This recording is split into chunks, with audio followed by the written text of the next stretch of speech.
My name is Kesia King. I'm the owner of Chop Chop, a mobile salon and barbershop that provides multicultural beauty and grooming services for live events, luxury weddings, and mobile tours. I started my entrepreneurial journey 4 years ago, experiencing the highs of being on television, winning competitions, and signing major deals, to losing thousands in one day, selling my car for money and racking up thousands in debt.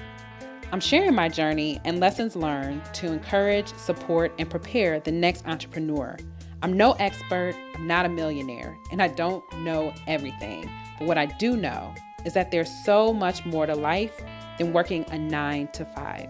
So watch as I explore the flip side.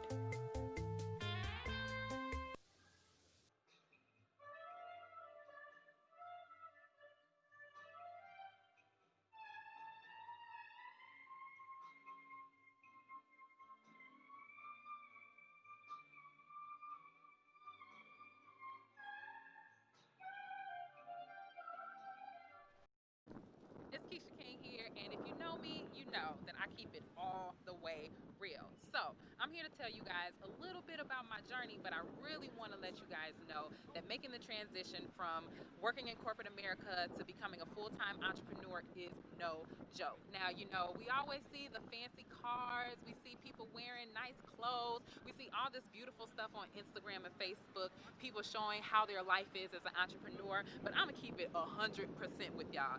It takes time to get there. So I want to share the things that you should know before leaving corporate America and stepping into entrepreneurship 100%.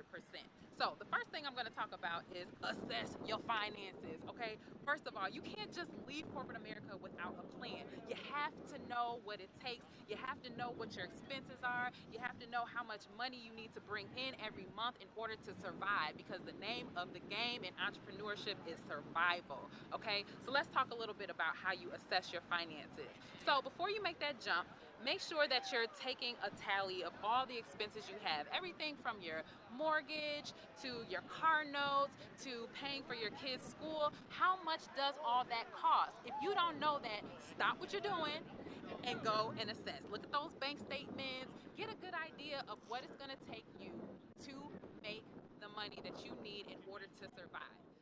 You got to have the support of your family.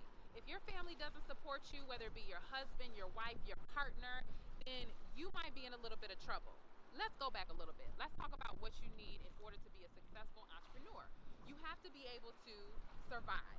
And if you're living with someone, if your husband is working and you're not, but you're used to making a salary, that can be a little bit of an issue.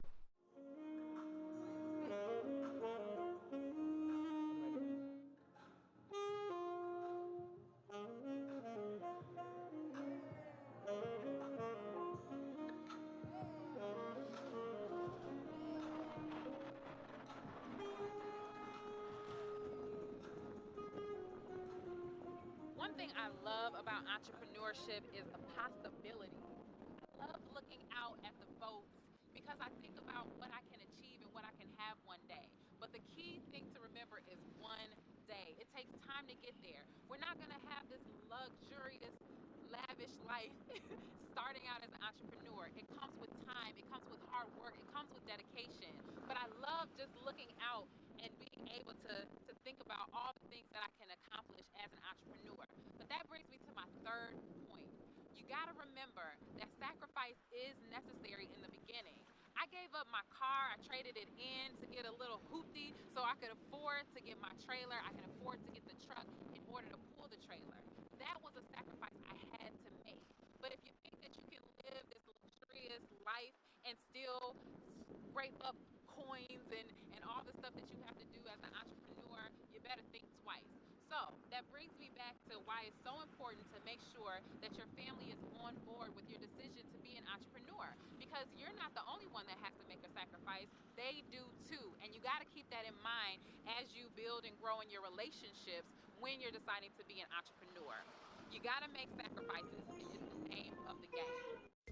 Next time on the flip side, I'll talk about setting the right expectations, self discipline, and making contacts. Catch me next week, same time, same place, on the flip side.